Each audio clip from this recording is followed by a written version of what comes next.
Hello, అందరికీ నమస్కారం అండి. తెల్లవారు లేస్తే మనం వాళ్ళని వీళ్ళు మోసం చేశారు, వీళ్ళని వాళ్ళు మోసం చేశారు, వాళ్ళకి అసలు నమ్మకం లేదు, అసలు ప్రపంచం మీద నమ్మకమే పోతోంది, ఎట్లా మనుషుల్ని ఎలా నమ్మేది, ఇలాంటి మాటలు మనం తెల్లవారు లేచిన దగ్గర నుంచి వింటున్నామండి. నమ్మకం అనేది ప్రతి జీవికి దేవుడు ఇచ్చిన ఒక గొప్ప వరం. ఆ నమ్మకంతోనే ఏ రిలేషన్ అయినా, ఏ ప్రేమ అనుబంధము ఆప్యాయతలైనా ఏవైనా సరే మెయింటైన్ అవుతాయండి. లేదు, మనిషి జీవనోపాధి కూడా నమ్మకం మీదనే నడుస్తుంది. అంటే జీవనోపాధి అంటే కష్టపడడం, డబ్బులు సంపాదించటం, తర్వాత తన అనుకునే వాళ్ళు తన మీద పెట్టుకున్న నమ్మకంతో వాళ్ళ బాధ్యత తీసుకొని వాళ్ళని తిరిగి పోషించడం ద్వారా అతను నమ్మకాన్ని కోల్పోకుండా ప్రతి చోట కూడా మళ్ళీ నమ్మకాన్ని ప్రతిష్ఠిస్తూ వస్తుంటారు. నమ్మకం ఉంటే రాతిలో కూడా దేవుడు కనిపిస్తాడు. అదే నమ్మకం లేకపోతే దేవుడు కూడా రాయిలాగే అనిపిస్తాడు.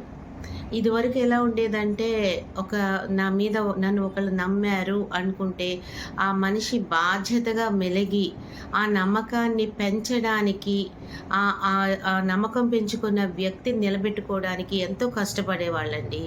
బట్ ఈ రోజున ఎలాంటి కాలంలో ఉన్నామంటే, నమ్మిన వాడినే మోసం చేయాలి, నమ్మిన వాడినే నట్టేట ముంచాలి, ఈ స్లోగన్ నడుస్తుంది. బట్ ఇది కరెక్ట్ కాదు అనేది ప్రతి ఒక్కరికి తెలుసు. నమ్మకం అనేది మనం ప్రొద్దున్న బ్రష్ చేసిన దగ్గర నుండి రాత్రి పడుకునే వరకు కూడా ఎవ్వరి సాయం లేకుండా, ఎవ్వరి మీద ఆధారపడకుండా, ఎవ్వరిని నమ్మకుండా మనకు జరుగుతుందా చెప్పండి? జరగదు. అటువంటప్పుడు మనం ప్రతిసారి ఈ నెగిటివ్ వైబ్స్ ఎందుకు మనం ఎందుకు మనం వెలిబుచ్చాలి? నమ్మలేము, మనుషుల్ని నమ్మలేము, కాలం మారిపోయింది అంటే మీ యొక్క నెగిటివ్ వైబ్రేషన్స్ వెళ్ళిపోతున్నాయి అవతల వాళ్ళకి. ఓహో, అయితే నమ్మరు, నన్ను ఎలాగో నమ్మరు కాబట్టి నేను నమ్మించవలసిన అవసరం లేదు అనుకుంటున్నారు.